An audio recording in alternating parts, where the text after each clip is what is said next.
Bora lá, direto ao ponto. Tanatologia forense. O foco aqui é total nos fenômenos cadavéricos, porque esse é um tema que, olha, sempre aparece em provas. A gente vai destrinchar tudo o que acontece com o corpo depois da morte, passo a passo, focando naquilo que realmente importa saber. Então, para começar, vamos falar dos fenômenos imediatos, que também são chamados de abióticos. Pensa neles como o momento em que o corpo é desligado da tomada. São aqueles sinais que aparecem logo que as funções vitais param de vez. E o que acontece nesse desligamento? Bom, é um shutdown completo. O coração não bate, a respiração para, a atividade do cérebro zera. Com isso, o corpo fica totalmente imóvel, sem sentir nada, e todos os músculos relaxam, inclusive os esfíncteres. E o sinal visual mais clássico disso tudo é a chamada face hipocrática, com os olhos fundos, a pele pálida. É a verdadeira máscara da morte que a gente tanto ouve falar. Ok, o corpo desligou, mas a história não para por aí, não. Agora a gente entra nos fenômenos consecutivos. É aqui que a física e a química do ambiente começam a tomar conta do corpo. E os dois primeiros, os mais famosos de todos, são o resfriamento e a rigidez.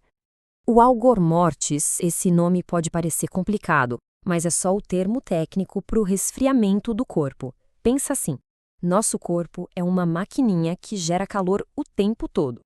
Quando essa máquina desliga, ela para de produzir calor e naturalmente começa a esfriar até atingir a mesma temperatura do lugar onde está. Simples assim.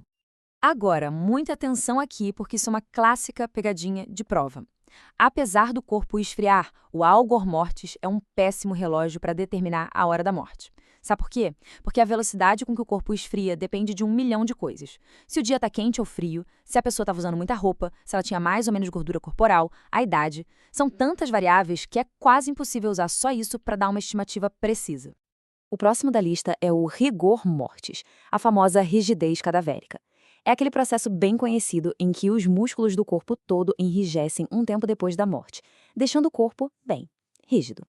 Continuando nessa leva de fenômenos consecutivos, a gente tem mais dois que são super importantes, principalmente porque são muito visuais para a perícia: as manchas de lividez e os sinais da desidratação.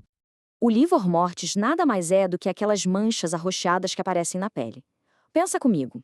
O coração parou de bombear o sangue, certo? Então o que acontece? A gravidade age. O sangue, por ser líquido, simplesmente escorre e se acumula nas partes mais baixas do corpo. E isso é uma pista de ouro, porque a posição dessas manchas diz ao perito qual era a posição do corpo depois da morte. Ao mesmo tempo em que tudo isso acontece, o corpo também começa a perder água para o ambiente, ou seja, a desidratar. É como uma fruta que fica no sol e vai murchando, sabe? E essa perda de líquido também deixa várias marcas e alterações bem visíveis. De forma geral, o que a gente observa com essa desidratação? Primeiro, uma perda de peso, obviamente. As mucosas, como os lábios, por exemplo, ficam bem ressecadas. E um sinal super característico é o pergaminhamento da pele. Ela fica com um aspecto mais duro, seco, parecendo um pergaminho antigo mesmo. Mas olha, é nos olhos que a desidratação deixa as suas marcas mais específicas e, eu diria, até mais interessantes. E são detalhes que todo mundo que estuda para perícia ou para concursos precisa ter na ponta da língua. A gente tem dois sinais principais aqui. O primeiro é o sinal de Stenon-Lewis. A córnea, que normalmente é transparente e brilhante, perde o brilho, fica opaca.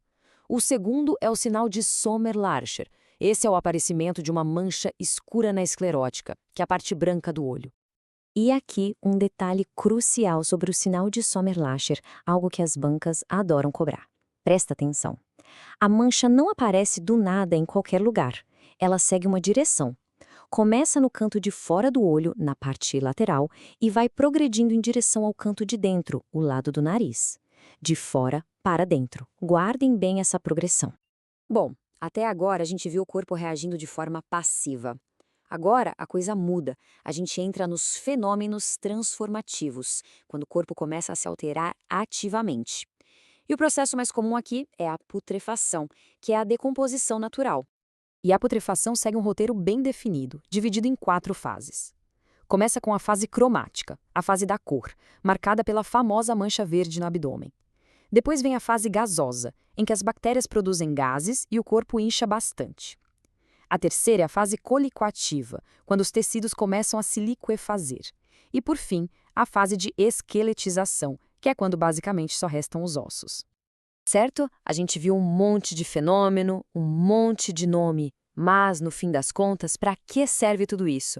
A aplicação prática de todo esse conhecimento tem um nome: cronotanatognose. É aqui que a gente junta todas as peças desse quebra-cabeça forense. Cronotanatognose, traduzindo, é a tentativa de diagnosticar o tempo que passou desde a morte. O perito vai analisar todos esses fenômenos que a gente viu, a temperatura do corpo, a rigidez, a lividez, a fase da putrefação, para tentar montar uma linha do tempo aproximada. E isso, numa investigação criminal, é simplesmente vital. Para a gente fechar, fica uma pergunta para reflexão. Como o ambiente pode bagunçar completamente esse tal relógio da morte? Pensa num corpo deixado num deserto super quente e outro no fundo de um lago congelado.